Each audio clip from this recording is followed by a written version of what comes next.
வணக்கம் மக்களே, நான் சத்யவர்ஷா, சமூக ஆய்வாளர் மற்றும் அரசியல் ஆலோசகராக பணியாற்றி வருகின்றேன். மக்களுக்குரிய நலனை முழுமையாக மக்களிடத்தில் கொண்டு வந்து சேர்க்கக்கூடிய அரசை நாம் கண்டிப்பாக ஆதரிப்போம்.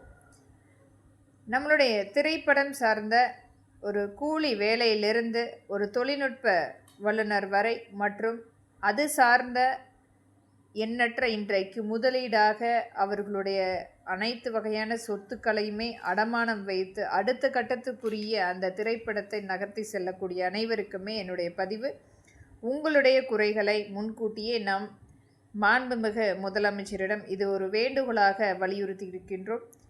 வருகின்ற சட்டமன்ற தேர்தல் கண்டிப்பாக நம்மளுடைய கோரிக்கைகள் யார் கண்டிப்பாக ஆதரிக்கின்றார்களோ, அது முழுமையாக அங்கீகாரம் கொடுக்கின்றார்களோ அவர்களுக்கு வாக்களிக்கலாம். உங்களோடு சேர்ந்து நானும் காத்திருக்கின்றேன். ஆனால் இன்றைக்கு ஒரு அரசியல் அமைப்பை மாற்ற வேண்டும் என்று மத்திய அரசு இன்றைக்கு மிகப்பெரிய அளவில் நம்மை ஆள வேண்டும் என்று நினைத்து கொண்டு ஒவ்வொரு மாநிலத்திலுமே இது முழுமையாக நம்மளுடைய மாநில மொழியை பறித்து கொண்டிருக்கின்றது.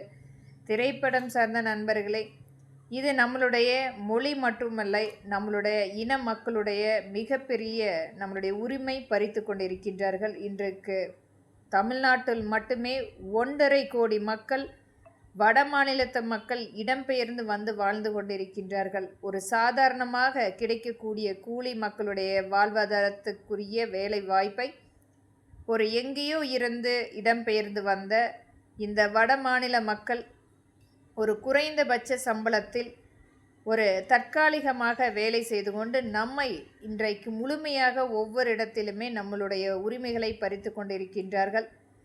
இது நம்மளுடைய மக்களுக்குரிய ஒரு மிகப்பெரிய நம்மளுடைய உரிமையை கண்டிப்பாக நாம் விட்டு கொடுக்கக்கூடாது என்பதை இங்கு பதிவு செய்கின்றேன். ஒவ்வொரு மாநிலத்துக்குரிய உரிமையை கண்டிப்பாக அவர்களுக்கு கொண்டு போய் சேர்க்க வேண்டும் என்பதே நம்மளுடைய ஒரு கொள்கையாக இங்கு நாம் அதை பதிவு செய்கின்றோம். இன்றைக்கு திரைப்படம் சார்ந்த நபர்கள் அவர்களுடைய சொந்த சுயநலத்துக்காக இந்த பாரதிய ஜனதாவுடைய மிகப்பெரிய ஒரு பணக்கார வர்க்கத்தினுடைய கூட்டத்துக்கு பொங்கல் கொண்டாடத்துக்காக இன்றைக்கும் திரைப்படம் சார்ந்த நபர்கள் சென்று கொண்டிருக்கின்றார்கள். என்றைக்குமே நம்மளுடைய மாநில பற்று, நம்மளுடைய மக்கள் பற்று கண்டிப்பாக வேண்டும்.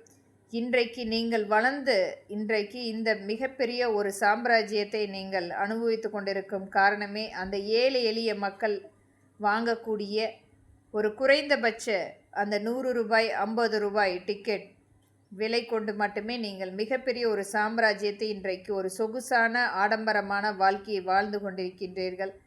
அதை மனதில் கொண்டு அம்மக்களுக்குரிய உரிமைகளை என்றைக்குமே ஒரு வேற்று இன்றைக்கு ஒரு ஹிந்தி திணிப்பை கொண்டு வந்து நம்மளுடைய மாநிலத்தில் மிக காலங்களாக இவர்கள் திணித்து கொண்டிருக்கின்றார்கள். இன்றைக்கும் இவர்களுடைய இன மக்களை மட்டுமே நம்மளுடைய மாநிலத்துக்குள் ஒரு 8 கோடி மக்கள் வாழக்கூடிய இன்றைக்கு தமிழ்நாட்டில் முழுமையாக 1.5 கோடி மக்களை கொண்டு வந்து இடம்பெயர்ந்து ஒரு மிகப்பெரிய வாக்குரிமை செலுத்துவதற்குரிய அங்கீகாரமும் இந்த பாரதிய ஜனதா கொடுத்து கொண்டிருக்கின்றது. நினைவில் வைத்து உங்களுடைய மக்களுக்காக கொஞ்சமாவது அவர்களுக்காக வேலை செய்யுங்கள். நன்றி, வணக்கம்.